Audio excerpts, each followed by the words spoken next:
వరి యొక్క తృణయం దీంతో ఏవైతే ప్రాప్తిస్తాయో వాటిని మనుషులు తింటారు. మరి ఇదేంటి? ఇది ఏంటంటే అడవిగడ్డి. ఈ అడవిగడ్డి ఈ తృణానికి సమీపంలో పెరిగితే ఏమవుతుందో ఆలోచించారా? అక్కడ వరి ఉత్పన్నమవుతుందా? ఆ వరి పెరిగి వాటిని మనం తింటామా? అస్సలు కాదు. ఈ అడవిగడ్డి ఈ తృణయాన్ని నాశనం చేసేస్తుంది. ఇది స్వయంగా జీవిస్తుంది. ఈరోజు నేర్చుకునే పాఠం ఇదే.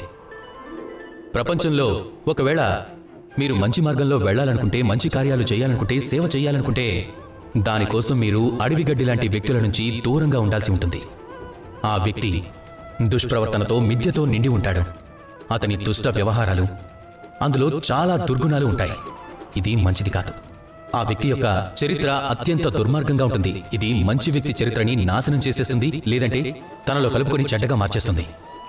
ఒకవేళ మీరు మంచి మార్గంలో వెళ్ళాలి అనుకుంటే, ఈ ప్రపంచం కోసం ఏదైనా శుభకార్యాలు చేయాలనుకుంటే ఆ సాంగత్యంలోనే ఉండండి.